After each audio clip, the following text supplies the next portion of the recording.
Gledate Gorenjska poročila na GIF TV. Danes smo na seji izvršnega odbora obravnavali nekatere pomembne točke in mislim, da je prav, da je javnost s tem seznanjena. Kar se dolgoročnega razvoja stranke, pa tudi blaginje, verjamem, starejšega dela populacije v Sloveniji tiče, je najpomembnejša točka odločitev o tem, da se ustanovijo znotraj Svobode seniorji kot enakopravna sekcija, ki bo lahko pomembno vplivala na to, kakšne so naše politike do upokojenk in upokojencev v Sloveniji. Danes je bil imenovan iniciativni odbor, ki bo zdaj pripravil vse za kongres. Kongres bo predvidoma maja, prvi polovici maja, iniciativni odbor pa vodi poslanec Bojan Čebela. Njegova naloga iniciativnega odbora je jasna, pripraviti stvari, pripraviti tudi osnove politike, ki jih bomo zagovarjali na tem področju in pa predvsem zelo jasno komunicirati s terenom in z vsemi zainteresiranimi deležniki na tem področju. Druga tema so bile razmere v dveh največjih mestnih občinah. Govorim konkretno o mestni občini Ljubljana in pa mestni občini Maribor. Obravnavali smo glasovanje, konkretno glasovanje v zvezi za nagrado direktorici zdravstvenega doma. Ugotovili, da je bilo glasovanje svetniške skupine v nasprotju z vrednotami, ki jih zagovarja Gibanje Svoboda, zato smo tudi vsem izrekli opomin. To je ukrep, ki je prvi predviden po našem statutu in pravilnikih. O tem se bomo tudi z njimi še jasno pogovorili z vsemi in hkrati izrazili pričakovanje, da prevzamejo odgovornost za to svoje glasovanje. Istočasno, na zdravje, in še res je, istočasno smo obravnavali tudi razmere v mestni občini Maribor, kjer smo ugotovili, da delovanje občinskih oblasti ne ustreza vrednotam Gibanja Svobode. Zato bomo od lokalnega odbora pričakujemo, da najkasneje v torek, naslednji teden, se jasno opredeli glede nadaljnjega sodelovanja in kako bo sodelovalo z obstoječimi, se pravi aktualnimi občinskimi oblastmi. Lokalni odbor bo samostojno o tem obvestil javnost naslednji teden. Kar se pa stranke tiče, je pa odločitev oziroma stališče zelo jasno. Sedanje delovanje mestnih oblasti v Mariboru ni v skladu niti s predvolilnimi obljubami, še manj z našimi vrednotami. Toliko o najpomembnejših sklepih. Imeli smo še kar nekaj sklepov na temo notranje organizacije, ampak ta del verjamem, da je za javnost mogoče v tem trenutku malo manj zanimiv. Mestnih svetnikov ljubljanskih, torej kaj potem sledi najprej opomin, ste se z njimi še usedli, pogovorili, ali je opomin pred tem, preden ste uspeli vam razložiti, zakaj so tako glasovali, ali to že veste? Ne, mi smo vse postopke peljali v skladu s pravilnikom, seveda so oni najprej dali pojasnila, mi smo na podlagi njihovih pojasnil danes izrekli ta ukrep. Naslednji pogovor bo šel v smeri, kako preprečiti, da se stvari ne bojo ponavljale, še posebej takrat, ko gre za kršenje vrednot, na katerih temelji Gibanje Svoboda. Na drugi strani bomo pa tudi v kratkem imenovali lokalni odbor v Ljubljani in verjamem, da bo tudi novo vodstvo lokalnega odbora tisto, ki bo v bodoče skrbelo za to, da bojo vrednote stranke tudi do mestnih svetnikov bolje komunicirane. Kako pa pričakujete, da prevzamejo odgovornost? Zdaj me sprašujete o tem, kaj se bo dogajalo na sestanku, boste počakali do tega sestanka. Gospod premijer, o podpisu namere o investicije Leka ste dejali, da je Sloveniji gospodarstvo v razcvetu, politično okolje stabilno. Citiram sporočilo, ki ga danes pošiljamo v Evropi in svetu, je toliko bolj pomembno, ker bodo sledile nove podobne zgodbe v prihodnjih mesecih. Ali to dejansko pomeni, da se v prihodnjih mesecih obetajo nove zasebne investicije, ali je govor o investicijah iz evropskih sredstev, se s tem investicijskim ciklom, ki ste ga napovedali, mislili na razdeljevanje evropskega denarja, ali gre tu zasebne ali državne naložbe? Oboje. Naslednji teden, mislim, da je v ponedeljek, je že sklican prvi naslednji predstavitev tega, kako bomo z evropskim denarjem, kjer združujemo različne vire, ne samo sredstva za odpornost in okrevanje, ampak tudi podnebni sklad in podobno, kako bomo podprli lesnopredelovalno industrijo. To je naslednji teden. Najkasneje, naslednji mesec bomo imeli podoben dogodek, kjer bomo govorili, kako bo država podprla povezovanje avtomobilske industrije.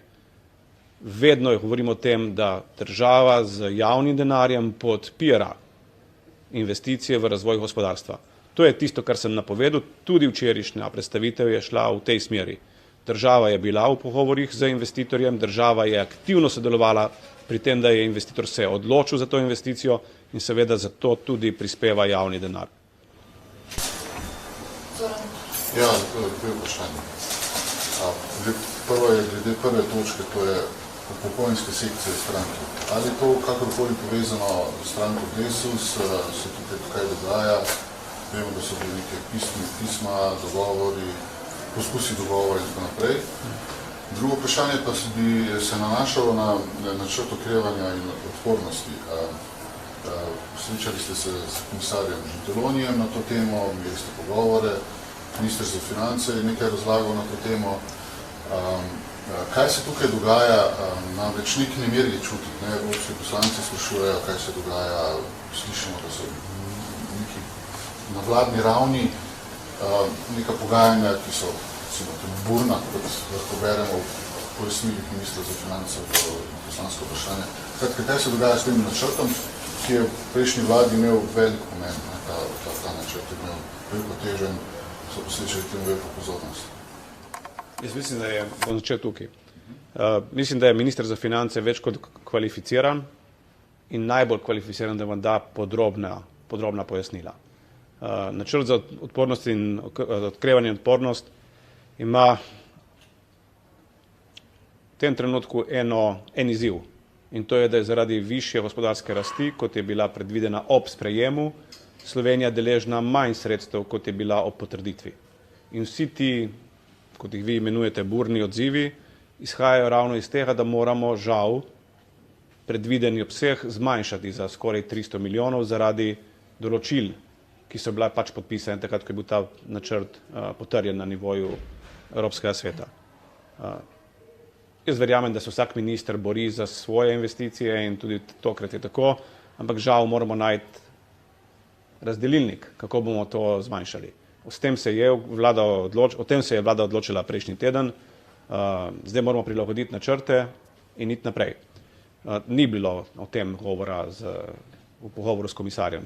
Pogovor s komisarjem je bil govor predvsem o tem, da so časi precej drugačni od takrat, ko se je načrt sprejemal, da so vmes se razmere na globalnih trgih bistveno spremenile in da zaradi tega je fleksibilnost, po domače možnost spreminjanja tega načrta eno od ključnih, če hočete, načel, ki ga moramo, ni še dogovorjeno dokončno kako, ki ga moramo dogovoriti na evropskem nivoju. Verjamem, da bo v naslednjih mesecih ali pa tednih celo o tem dosti govora in da bo tudi to načelo potrjeno. Kaj pomeni fleksibilnost?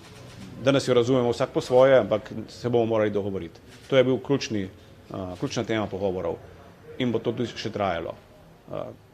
Načrt se izteče, investicija mora biti zaključena do leta 2026, mi bi si želeli, da bi se ga podaljšalo. Zaenkrat gleda, da to ne bo možno, je pa možno premikanje investicij iz načrta za okrevanje in odpornost v kohezijsko politiko. In to je recimo eden od, če hočete, ventilov, ki jih Evropska komisija predlaga v primeru zamikanja nekaterih investicij zaradi objektivnih okoliščin. Ampak bo pač treba to pojasniti, kje so objektivne okoliščine, zakaj in podobno. Tako da fleksibilnost v tem primeru bo zelo pomembna, da se bojo lahko načrti, konkretni projekti tudi realizirali, ki so bili v načrtu. Vlada se ukvarja s tem vsak teden. Ampak eno je ukvarjati se, drugo je o tem obremenjevati javnost. So stvari, ki so pomembne za javnost, kot naprimer ponedeljkova tiskovna konferenca v režiji več ministrov, ki bojo razložili, kako konkretno bojo imeli gospodarstveniki koristi od tega načrta in kateri so tisti projekti, ki bojo podprti, in so stvari, ki so interne narave v delovanju vlade oziroma potekajo na relaciji do Evropske komisije. Kar se tiče Desusa, pogovori tečejo že dlje časa in pogovori se nadaljujejo, ustanovitev sekcije seniorjev nima neposredne povezave. Bomo videli, kaj se bo dogajalo z dogovori. Mi smo odprti in pripravljeni za vse možne scenarije, od tega, da dogovora pride, do tega, da pač dogovora ne bo. Nenazadnje je problematika upokojencev prepomembna, da bi bila odvisna od tega, ali se bomo mi stranke nekaj dogovorile med sabo ali ne. Zato gremo z ustanovitvijo neodvisno od tega naprej. Jaz bi se vrnil na zdravstvo, malo vprašanje. Včeraj ste imeli strateški svet za zdravstvo, me zanima, če lahko kaj več poveste glede napovedane zdravstvene reforme. V naši večerni oddaji ste namignil, da kar se tiče te afere povezane z neurokirurgom Bošnjakom, da bi lahko bila neka sorodstvena povezava s nekim politikom, če lahko kaj več o tem poveste, zakaj bo to lahko pomembno. In pa še, kar se tiče zdravstva, bom počakal. Ste rekli, da imate več vprašanj. Ne bom komentiral tistega, kar nisem hotel komentirati, ker nočem imati personam nič komentirati. Afere so afere, jaz verjamem, da obstajajo pristojni organi v Sloveniji, ki so plačani in bolj usposobljeni in imajo pooblastila, da jih raziščejo. Zagotovo ni politika tista, ki mora preganjati v tem primeru take primere, ki so dovolj javni in tudi očitni. Kar se tiče strateškega sveta, dogovor je, da vedno komuniciramo skupaj. Ne bom komentiral stvari, včeraj je bil zelo dober sestanek strateškega sveta, ampak tudi strateški svet za zdravstvo se sestaja vsak teden. Samo zato, ker ne komuniciramo vsak teden, ne pomeni, da ne delamo vsak teden. Včerajšnja seja je bila odlična, izmenjali smo poglede na predlagana prva dva ukrepa, digitalizacijo in zakon o ZZZS-ju. Jaz mislim, da je bila debata zelo kvalitetna, rešitve, ki bodo kasneje posredovane tudi v javno obravnavo, bojo zaradi tega bistveno boljše od osnutka, tako da sem zelo zadovoljen s tem, kar se je včeraj. Ampak komunikacija bo potekala vedno usklajeno in skupaj, kar pomeni, ko bomo komunicirali na eni strani ministra za zdravje, na drugi strani predsednik strateškega sveta in jaz bom zraven. Vsi trije bomo komunicirali istočasno. Zato, da ne bi kasneje izpadlo, da je nekdo dajal, da smo mislili isto, pa se nismo dovolj jasno izrekli. Zato bomo vedno govorili skupaj. Čisto na kratko. Glede na to, da je silno odprta interpelacije, boste mogoče upoštevali kakšen njihov predlog glede zdravstvene reforme? Jaz sem tudi to že povedal, nenazadnje je sestava strateškega sveta ideološko popolnoma raznovrstna in sploh se ne obremenjujemo s tem, od kje predlogi pridejo. Vse pametne predloge bomo upoštevali pri reformi zdravstva. Popolnoma vseeno je, ali jih da na eni strani Levica, ali jih da na drugi strani SDS, samo da so pametni. To pa ne pomeni, da se bomo z vsemi enako pogovarjali. Predloge bomo pa upoštevali. Barbara Vašic, kanala, jaz sem tudi dve vprašanji. Glede na to, da ste rekli, da ste izrekli opomine vašim svetnikom, je namreč vaše mnenje o izplačilu nagrade za delovno uspešnost Popla Susečivi jasno. Če lahko še enkrat to poveste. Pa glede na tega pisma o morebitnih odpovedih direktorjev zdravstvenih domov in bolnišnic, pravijo, da še niso dobili odgovora z vaše strani. To komentirate malo, boste odgovorili, kdaj in kaj. Hvala lepa. Pisem, zahtev in podobnega dobivamo ves čas in ne na nobeno ne odgovarjamo, tudi na petarde ne odgovarjamo.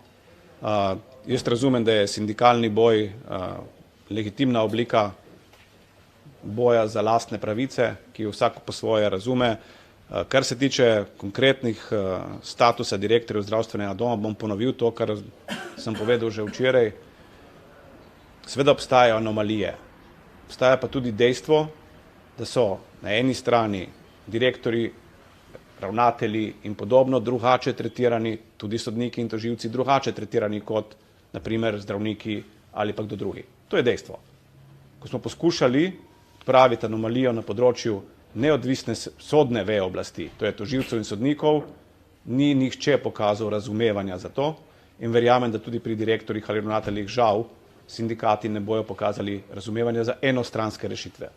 Zato je grožnja z odstopom otročja. In bom ponovil enako. 2000 zdravnikov ima višjo plačo od mene, pa je zaradi tega ne razmišljam, da bom s 1. aprilom odstopil. To je otročje. Ne morem komentirati. Če želite, da jim to napišem, jim ne bom tega pisal, sem jim naj povedal javno. Tisto, kar se mi zdi enako pomembno pri teh plačah, pa je, da ugotovimo, da je cel plačni sistem dejansko izkrivljen in zato ga bomo spreminjali izključno po 1. aprilu, izključno v celoti. Imeli bomo stebre, znotraj stebrov bomo morali biti usklajeni. In konkreten primer direktorjev zdravstvenih domov je, da se ta zadeva uredi znotraj stebra za zdravje, kjer pa ne bojo samo oni, tisti, s katerimi se bomo ukvarjali v plačni reformi, ampak tudi od voznika rešilnega avtomobila, negovalca, tehnika, pa do kirurga in vsemi vmes. Vse moramo rešiti istočasno. To je edini način, da bomo mogoče nekoč presekali to začarano spiralo, ko se vsi samo pritožujejo. Nikomor pa ne privoščijo, da bi bila njihova krivica v resnici poplačana. Prvo vprašanje je bilo, mestni svetniki. Bom ponovil še enkrat, danes smo imeli dolgo razpravo o tem, izvršni odbor je bil soglasen, da je glasovanje o nagradi za v primeru zdravstvenega doma nekaj, kar je v nasprotju z načeli Gibanja Svobode in vrednotami. Mi ne verjamemo, da nekdo, ki ima zelo jasno, če hočete, zelo jasne rezultate z odhodi zaposlenih, z neizpolnjevanjem osnovne naloge do njihovih uporabnikov in ki zelo slabo izpelje celo organizacijo vpisovanja, da je taka oseba upravičena do nagrade. Ne, ravno obratno. Kvečemu je upravičen do česa drugega. Glede tega smo enotni in to sporočilo dajemo danes tudi javnosti. Jaz bi vas prosila, če bi lahko povedali glede zdravstvene reforme, ali ta poteka enotno, mislim, ali votirno, zato da se pojavljajo informacije, da je predlog zakona o ZZZS-ju pripravilo tako ministrstvo, omenili ste tudi vi, da lahko zdaj strateški svet zdaj razumeti v bistvu v javnosti, da obstajata dva predloga, ali to drži ali ne? V javnost bo šel en predlog. Ampak je res, drži to, da je minister pripravil svoj predlog in strateški svet?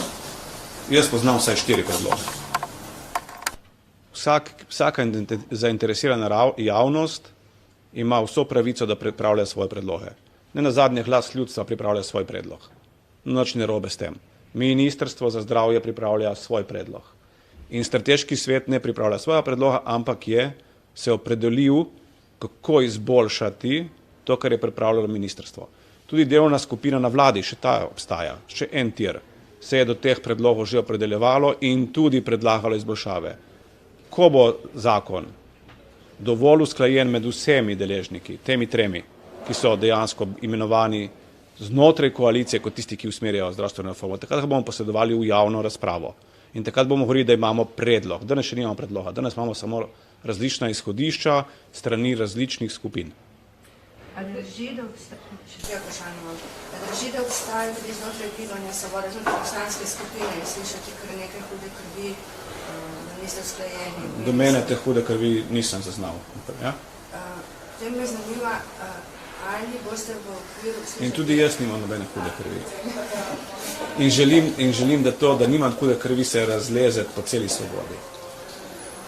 Slišati je, da naj bi razmišljali tudi o povečanju dajatev na avtomobile, zdravstveno reformo, lahko poveste to res? V čem? Povišanje dajatev na avtomobile v okviru davčne reforme, ne samo nepremičninske. Davčne sem razumel, zdravstveno. Ne. Davčna reforma, kot dobro veste, bo predstavljena naslednji teden, v torek. Predstavljene bo 3 stvari. Analiza stanja, časovnica in cilji. Po mojem pregledu informacij, to, kar vi govorite, ni nikjer na tem mestu. Mogoče v analizi stanja bo kakšna ugotovitev na tem avto, ampak prvič slišim za to. In še zadnje vprašanje, tudi včeraj pri Kazi Starič niste želeli odgovoriti, kaj za s tem telefoni, ali si Janša čaka na vaš klip že nekaj mesecev. Sem odgovoril, da ne drži, da ga nisem nikoli poklical v tem času. Skratka, pričakujete podporo tudi SDS-ja, kot zdravstveni, in to ste komunicirali z njimi in Vi za mene malo hecate. Vam bom drugače odgovoril, ker me nihče nič ni vprašal na tem interpelacijo, ampak ker sam. Čas, ki ga bomo porabili za interpelacijo, in očitno ga bomo porabili, bomo rajše namenili temu, da se bomo na strani koalicije pripravili in tako javnosti, kot tudi opoziciji predstavili delo in vse rezultate našega dela v preteklosti in naše načrte za naprej. Če že moramo porabiti toliko časa zaradi proceduralnih zahtev v parlamentu, bomo ta čas koristno uporabili. Če bo znotraj tega časa, ki ga bomo porabili z interpelacijo, poslanska skupina SDS podajala konstruktivne predloge za zdravstveno reformo, bomo temu z veseljem prisluhnili. Gospod premier, mene pa zanima, če je bila stalna praksa v GEN-I, ko se je vodili, da se je preko vodnih podjetij financiralo razne tuje diplomate za pridobivanje energetskih poslov. Druga, zakaj niste naznanili kraj identitete romunski policiji, pa če boste danes gospod Vukovič pojasnila tiste 103 tisoč evrov nakazila. Meni je hvala za vprašanje.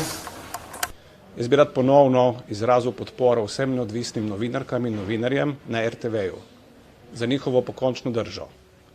In predvsem tudi tistim urednikom, ki še niso bili zamenjani, da se držijo tega, da pride do ljudi poštena in neodvisna informacija. To je vse, kar bom povedal RTV-ju iz enega preprostega razloga. Ker žal je teh novinark in novinarjev vedno manj, urednikov in urednic pa tudi. Hkrati bom pa izkoristil priložnost in pozval ponovno Ustavno sodišče, da ne glede na to, da je javni interes in da se to spet kaže, da je javni interes izrazito ogrožen, hitro sprejme odločitev o ustavnosti zakona, ki je dobil plebiscitarno podporo na referendumu in ki jasno pove, kaj si ljudje mislijo o sedanji neodvisnosti politike vodstva na RTV-ju. Hvala.